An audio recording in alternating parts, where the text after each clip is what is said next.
Hey everyone, good to see you again. This episode is going to be a little shorter than usual because I've been spending quite a bit of time planning a longer overlanding trip this summer, which I'll tell you more about later in this video. Earlier last week, I made a trip out to Joshua Tree National Park here in Southern California to check out some abandoned gold mines just north of the park's boundary. Not long after, I crossed a small ditch and suddenly I hear this. I managed to climb out of that awkward slope and reach a flatter open area.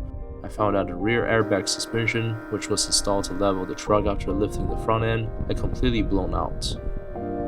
With no other options, I slowly limped the truck back to town and ended up replacing a more reliable leaf spring system. It has been 2 weeks since we last got here. Last week, I managed to swap out the leaf spring at the back, which substitutes the popped airbag. And now here we are, where we left off 2 weeks ago and continue our journey. During the past 2 weeks, I managed to find myself this mining helmet and also the mining lamp on eBay. And I'm gonna bring these two historic items up to the historic gold mine. Little did I know, all the mines I visited this time turned out to be nothing more than fenced off super deep vertical shafts. And most of them are sealed up at the bottom by the BLM, definitely not worth the risk of going in. So yeah, the miner's helmet stayed in the truck, bit of a letdown, but I'll be bringing that along for the summer trip, maybe I'll finally get its moment then. After quickly passing North Star Mine, the one with American and California flags, I arrived at a place called Golden Egg Mine. This mine was bought in 1940 by Krapow, a German immigrant who ran it until he passed away in 1967. He was a lone prospector, known for his hospitality, and he welcomed travelers to visit back then.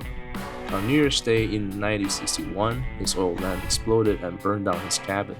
He escaped through a burning wall and ran a mile and a half to a neighbor's home for help. Local Marines and their families, about 450 people, rallied to help him rebuild his home in just 2 days. Sadly, the cabin was burned down again in an arson attack in 1990. I went out to check out a few more mine sites nearby until I came across a shaft that actually looked safe to descend. I tied a ratchet strap to a sturdy wooden beam nearby just in case I couldn't get back up. But after carefully climbing down, I found out it had already been sealed, just a hole, not a cave. Another bit of a letdown.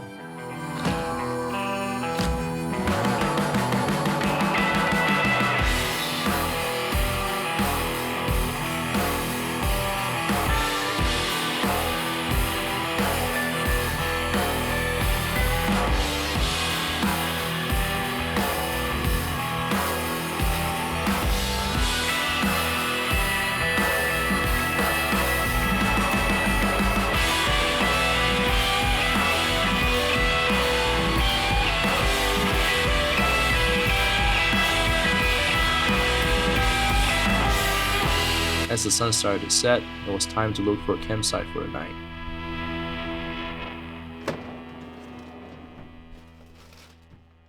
With the desert heat creeping in, it's nearly summertime, I wanted something refreshing and savory for dinner, something that will actually make me want to eat. So tonight I made pad Krapow, also known as Thai-style basil pork. I couldn't find real holy basil, so I used a substitute herb called honkey, which has a cool minty spicy kick. Not super authentic, but it's the best I could find. The seasoning for this dish is really simple. Just soy sauce, dark soy, fish sauce, salt, a bit of sugar, and that's it. While I'm cooking, I'll quickly share my summer trip plans. I'm starting out from Southern California and heading to Page, Arizona first. Places like Grand Canyon, Vermilion Cliffs, all the good stuff. Then I'll roll through Utah and Colorado and keep heading north toward Yellowstone, Glacier, and Pacific Northwest, before making my way back down the west coast to SoCal. So stay tuned and subscribe if you want to see that journey unfold, and if any of you want to link up for some camping, feel free to hit me up in the comment section below or DM.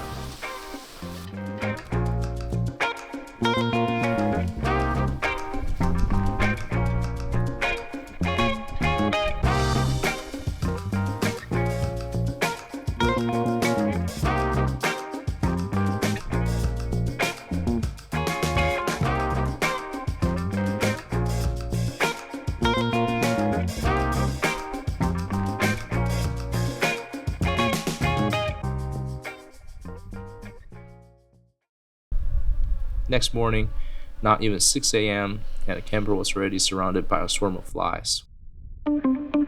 I packed up quickly and get out of there, heading towards some old mines in the Pinto Basin area, north of the park.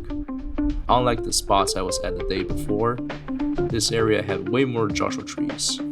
There were old abandoned cars scattered all over the desert. Looked like they were from the 30s or 40s. I even came across a single cab pickup, probably something miners used back in the day. Thanks to the dry desert climate, a lot of these relics have been preserved surprisingly well. It's wild, after all these decades, the frames still look solid. They really built things to last back then. With the sun blazing overhead and temperature pushing well over 100 degrees Fahrenheit, I decided to cut the trip short by a day and head back early. But while editing this video, I learned that just northeast of the Golden Egg Mine, there are even more abandoned gold mines in better conditions. So maybe, after I get back from my summer trip, or when the weather cools down in the fall or winter, I'll come back and explore some more. Thanks so much for watching. Like, save, and subscribe if you enjoyed it. Peace out.